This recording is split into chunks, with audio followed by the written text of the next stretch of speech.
Good morning everybody. Good morning my student. I hope you are in a good condition. How are you today?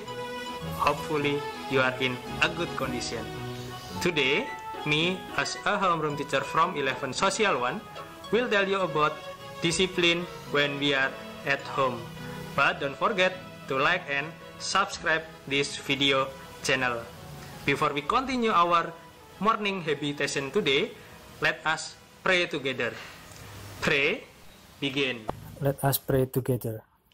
In the name of Father, Son, and Holy Spirit. Amen. God, the source of love, before we do our duty, we want to face in front of you. Praise your name, because you protect us full night. Now we need your blessing.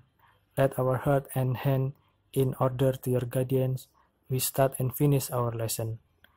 We wish all difficulties do not make us weak, and the result do not mislead us. We wish our lesson today can glorify your name and add our prosperity and happiness to the others. Bless of God that I'll make now and forever. Amen. In the name of Father, Son, and Thank you for your pray. Kita akan melanjutkan pembiasan pagi hari ini dengan tema disiplin di rumah. Disiplin when we are at home. Jadi, sebelum kita lanjut untuk membahas apa itu sih disiplin di rumah, kita harus mengetahui dulu disiplin itu artinya apa. Nah, di sini saya akan membacakan sedikit tentang pengertian disiplin. Disiplin adalah suatu kondisi yang tercipta dan terbentuk melalui proses serangkaian perilaku yang menunjukkan nilai-nilai ketaatan, kepatuhan, kesetiaan, keteraturan, dan ketertiban. Jadi kita jelas ya, kalau ngomongin disiplin, itu ngomongin tertib. Apalagi? Patuh. Nah, teratur. Jadi kita sebenarnya meskipun kita tidak di sekolah, kita juga harus tertib di rumah, teratur di rumah, dan patuh tentang aturan-aturan yang ada di rumah. Nah, and then there is some criteria about discipline at home. Jadi ada kriterianya ketika disiplin di sekolah dan disiplin di rumah. Di rumah juga ada kriterianya. Nah, kriteria yang pertama yaitu membantu orang tua. Help our parents. Kita membantu orang tua kita, membantu adik kita, membantu kakak kita. Kita harus membantu, karena itu bagian dari disiplin ketika di rumah. Lalu yang kedua, berangkat sekolah tepat waktu. Tetapi kita kan sekarang tidak berangkat sekolah ya. Tetapi kita harus hadir tepat waktu ketika melakukan pembelajaran jarak jauh. Meskipun kelasnya virtual, meskipun pembiasaannya online, kita harus tepat waktu. Lalu yang ketiga, belajar setiap hari. Study every day. Sampai hari ini pun, meskipun saya seorang guru, saya juga tetap belajar loh setiap hari. Belajar apapun itu untuk mengembangkan pribadi saya untuk menjadi lebih baik. Apalagi kalian masih muda, generasi muda. Nah, harus yang namanya belajar setiap hari. Selanjutnya yaitu bangun dan tidur tepat waktu. Nah, mungkin di kalangan anak muda, begadang itu sering menjadi tren. Tetapi kalau bagi saya, jangan diikuti. Karena apa? Begadang itu merusak tubuh kita. Nanti kita menjadi cepat lelah, cepat mengantuk ketika pembelajaran di pagi hari. Jadi, tolong hindari yang namanya begadang. Selanjutnya apa, Pak? Merapikan tempat tidur. Itu menjadi salah satu disiplin di rumah. Kita harus merapikan tempat tidur. Kita udah tidur nih, tetapi besoknya nggak dibersihin. Coba kalian seperti itu. Apakah kalian nanti lihat kamar kalian menjadi senang? Pasti enggak dong. Kamarnya berantakan, nggak nyaman, pasti nggak enak. Jadi ketika kalian sudah tidur dan bangun tidur besok harinya, tolong dibersihkan tempat tidurnya, dirapihkan tempat tidurnya. Selanjutnya, makan dengan teratur. Nah, di sini mungkin ada nggak yang makannya hanya 1 kali sehari? Itu jangan sampai ya. apalagi kalian itu dalam masa perkembangan. Jadi kalau kalian itu masih muda, wajib yang namanya sarapan, makan siang, makan malam. Itu 3 kali harus wajib. Jangan sampai kalian makannya cuma sehari sekali, sehari 2 kali. Kalau bisa tepat waktu, jangan dikurangin, Pak, diet. Nggak ada, diet nggak ada. Pokoknya harus tepat waktu, 3 kali kalau makan, teratur. Lalu selanjutnya apa? Menjaga kebersihan. Nah, mungkin di sini ada yang senang nyapu di rumah, membersihkan apa? Tempat tidur yang paling pertama. Mungkin apalagi ruang tamu, ruang keluarga, itu wajib. Kita disiplin, membersihkan rumah harus disiplin. Lalu yang selanjutnya apa? Menjalankan ibadah. Nah, mungkin di kalangan kita kan ada yang agama Katolik, Kristen, ataupun Muslim ya. Kita pasti punya yang namanya aturan-aturan atau waktu-waktu untuk berdoa. Contohnya, di agama Katolik kan ada yang namanya doa malaikat Tuhan ya, di jam 12 siang ataupun di jam 6 sore.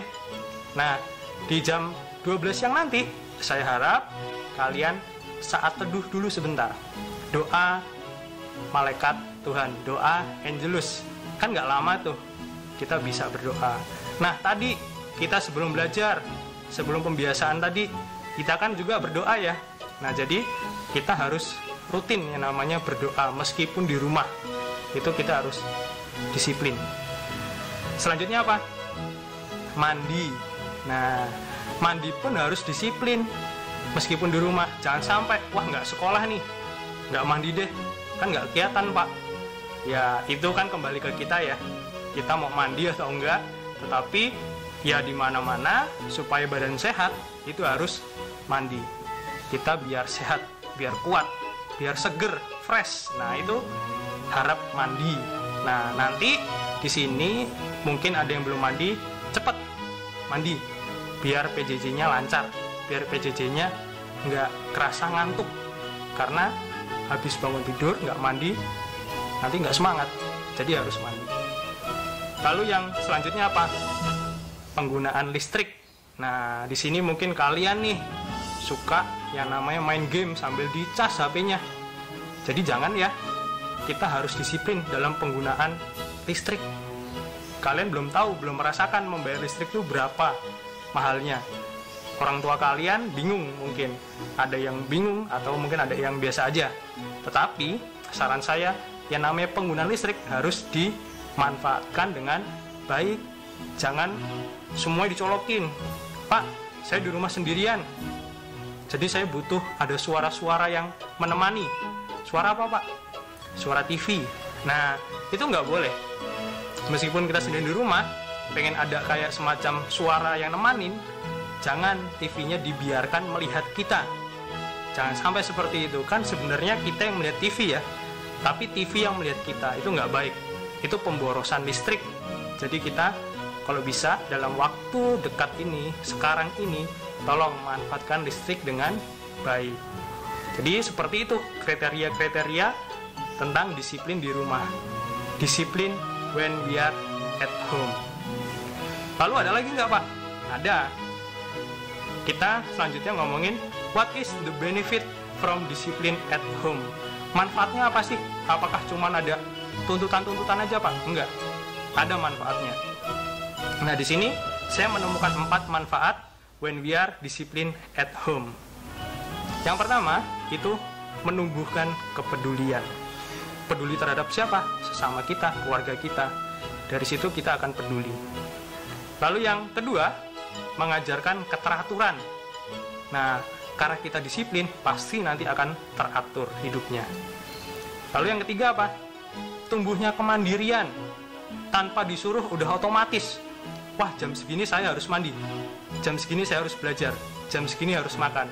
Nanti otomatis kalau kita melakukan itu berulang, kita akan teratur dan mandiri yang pasti. Lalu yang terakhir, itu menumbuhkan sikap patuh. Nah, patuhnya seperti apa?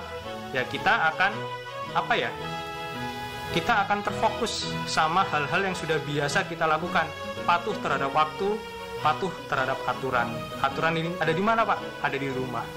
Jadi seperti itu untuk hari ini kita sudah mempelajari atau memberikan informasi dari saya kalian supaya kalian disiplin ketika di rumah. Disiplinnya seperti apa? Ya, disiplin waktu, disiplin dengan membantu orang tua, disiplin bangun tidur, dan disiplin yang lainnya. Dan manfaatnya pun ada. Jadi saya selaku guru kalian berharap meskipun kalian di rumah tetaplah disiplin. That's all from me. I think enough. I hope we can discipline at home. Thank you. Good morning, everyone. Good morning.